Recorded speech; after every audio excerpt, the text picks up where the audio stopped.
Al llegar a España, muchas mujeres latinas, aunque sean profesionales tituladas, tienen que empezar a trabajar como empleadas de hogar para poder subsistir y ayudar a los familiares que han dejado en su país de origen, ya sea porque están indocumentadas, porque no encuentran otros puestos de trabajos o porque esperan, en el menor de los casos, la homologación de sus títulos universitarios o técnicos.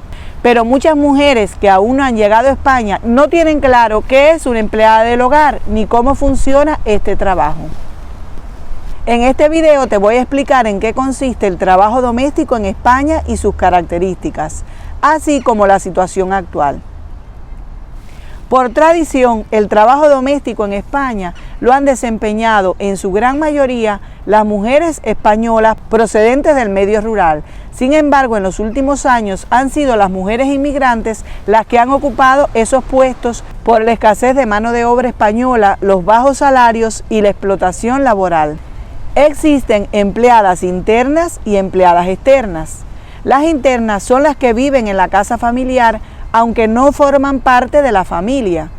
Solo deben tener libres unas horas cada tarde y el fin de semana. Se ocupan de realizar las faenas del hogar, de lavar, planchar, cocinar, fregar el suelo, cuidar a ancianos o a niños. Y la segunda, es decir, la empleada externa, es una asistenta que, aunque no se queda a dormir, va diariamente a hacer la faena del hogar o a cuidar a una persona en específico, dígase un anciano, un discapacitado o a niños pequeños. Si lo analizamos bien, la empleada del hogar es la misma idea de la criada o sirvienta de otros tiempos, que con los años se nombra con palabras nuevas para alejar un poco la idea de una situación semejante a la esclavitud o la explotación. Aunque sabemos que hay muchos empleadores buenos y justos, también hay otros sin escrúpulos que abusan de la necesidad ajena. No les hacen contrato, ni les pagan debidamente, ni siquiera les dan las horas libres que les corresponden, a pesar de todo lo que hacen en beneficio de su familia. Actualmente también se les llama cuidadoras, domésticas o canguros para designar en específico a las mujeres o chicas que trabajan por horas cuidando niños. Hace unos años, el trabajo doméstico en España era desempeñado en casi su totalidad por mujeres inmigrantes. Se comprobó que el 65% de las trabajadoras del hogar afiliadas a la Seguridad Social eran extranjeras y, según las estadísticas, el 90% de los trabajadores domésticos son mujeres, porque hay un 10% que son hombres que también se dedican a estas labores, debido a que hay algunos españoles que prefieren que los atiendan personas de su mismo sexo. Algunos de estos empleados domésticos van por las mañanas y por las noches a levantar y acostar a su empleador, y algunos se quedan en el domicilio realizando las labores del hogar. En el año 2012, cumpliendo con una nueva ley, debieron regularizarse las empleadas del hogar que no cotizaban a la Seguridad Social, es decir, debían darle el alta en la Seguridad Social, haciéndoles un contrato obligatorio de trabajo y teniendo derecho, por tanto, a cotizar para su jubilación. Sin embargo, los colectivos de empleadas del hogar consideran que no tienen todos sus derechos cumplidos y denuncian además que en España no se ha ratificado el acuerdo de 2011 sobre las condiciones de trabajo de las empleadas del hogar, las cuales son el único sector de trabajadores sin acceso a esa protección social básica, lo que aumenta su precariedad y su pobreza, marcándose aún más la desigualdad del trato entre hombres y mujeres en materia de seguridad social. Consideran que hay muchas cuestiones sin resolverse todavía, por ejemplo, que siguen siendo un régimen especial, sin igualar las condiciones al resto de trabajadores del régimen general. No se reconoce su derecho al pago por desempleo, más conocido como paro. Al ser clasificadas su gran mayoría como inmigrantes indocumentadas, estas mujeres carecen de un respaldo legal y se ven expuestas a la explotación y a la violación de sus derechos como obreras, ciudadanas y mujeres. Como los domicilios particulares son inviolables, también se ha denunciado la inacción de la Inspección de Trabajo para la investigación y control de las condiciones de trabajo de las empleadas del hogar en España. Dicho esto, ahora te voy a explicar lo que debes hacer para trabajar como empleada del hogar cuando llegues a España. La mayoría de las personas colocan anuncios en distintas plataformas como milanuncios.com, Infojob, Familia Fácil, etc., ofreciendo sus servicios como empleada del hogar y explicando todo lo que saben hacer. Otras buscan trabajo como empleadas poniendo carteles o anuncios en las calles, en locutorios, en copisterías y en muchos otros lugares. Algunas prefieren hablar con amigos y familiares que tienen conocidos que necesitan de sus servicios, precisamente para que las contraten. Para empezar a trabajar como empleado o empleada del hogar, lo primero que tienes que exigir es que te hagan el contrato de trabajo donde quede regulada la relación laboral. Darte el alta en la Seguridad Social, que por lo regular lo hace el empleador en la Tesorería General de la Seguridad Social de la ciudad donde residen o con un gestor si lo tuviera.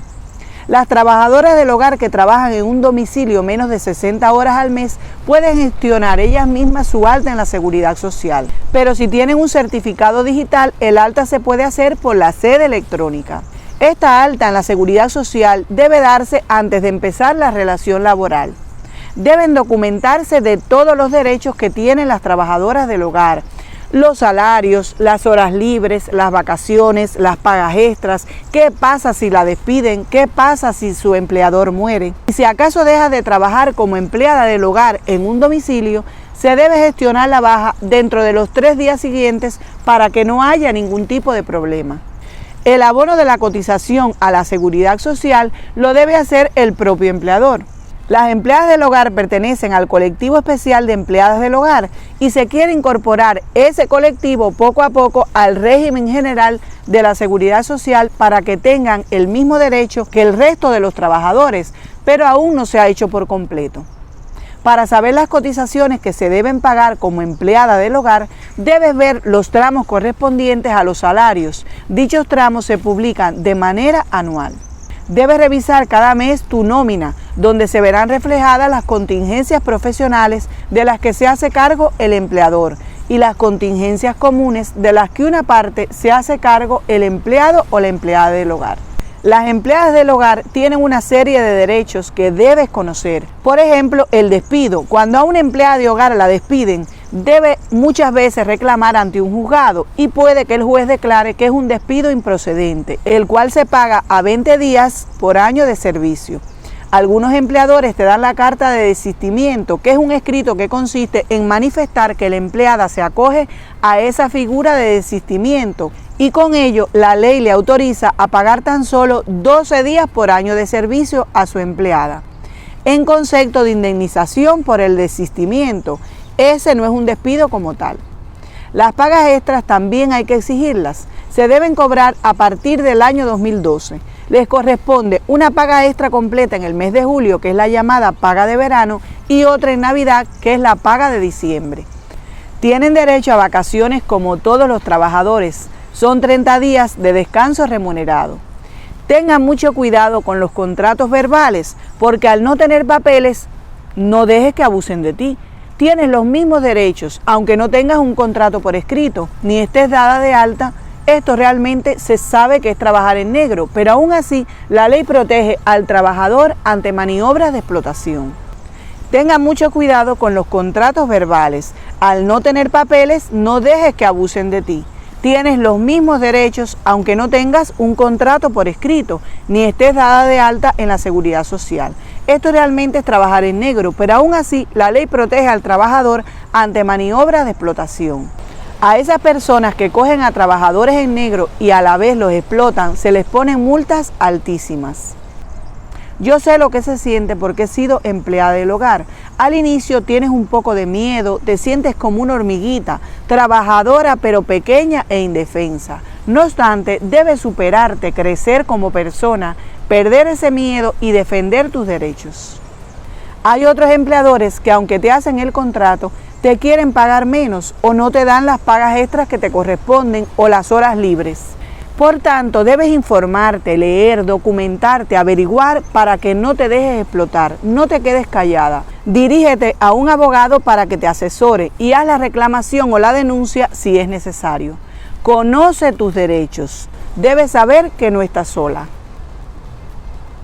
Hace poco, el 24 de febrero de 2022, ha habido una sentencia histórica que puede abrir la puerta al derecho al paro a casi 400.000 mujeres en España.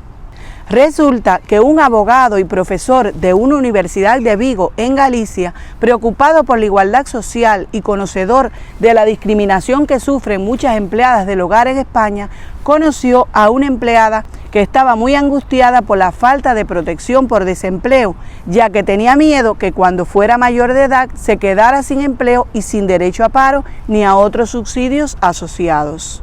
Ella le explicó que se sentía contenta en la casa donde trabajaba, pero quería cambiarse de trabajo precisamente porque veía su futuro muy oscuro.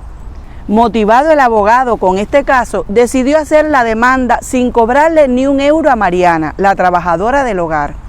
En la denuncia reclamaban poder cotizar el desempleo y por suerte su empleadora estaba dispuesta a cotizar porque le parecía muy duro y triste que no tuviera el derecho al paro, por lo que presentaron un escrito de ambas mujeres explicando que querían cotizar tanto la empleadora como la empleada del hogar. El organismo, es decir, la Seguridad Social correspondiente, contestó negativamente por escrito y luego el abogado y Mariana llevaron el caso ante las instancias europeas porque consideran que se vulnera una directiva europea en materia de igualdad. Está claro que cuando se hizo la demanda querían mejorar las circunstancias de la trabajadora, pero también pensando en el colectivo de mujeres empleadas del hogar sin derecho al paro. El Tribunal de Justicia de la Unión Europea reconoció la discriminación y el desamparo en el que se encuentran las empleadas del hogar en España.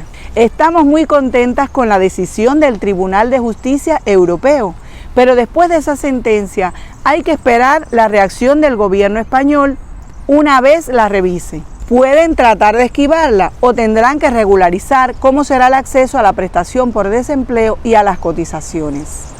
Esperamos que esta sea la oportunidad para reformar la ley de la seguridad social y no se mantenga olvidado como hasta ahora a ese colectivo tan importante que en su gran mayoría son mujeres dedicadas al trabajo en los hogares españoles. Desde aquí damos las gracias a Mariana, la trabajadora del hogar denunciante, y a su abogado Javier de Cominges por representarla y asesorarla en estos años y decidir dar ese paso tan significativo. Deseo que hayas comprendido un poco más cómo es la vida en España para las empleadas del hogar y lo que está ocurriendo en la actualidad. Estamos a la espera de que se les permita cobrar el paro a todas las empleadas del hogar. Gracias por acompañarme. Si no te has suscrito a mi canal, te pido que lo hagas si te gusta mi contenido. Y recuerda que nos vemos aquí cada semana.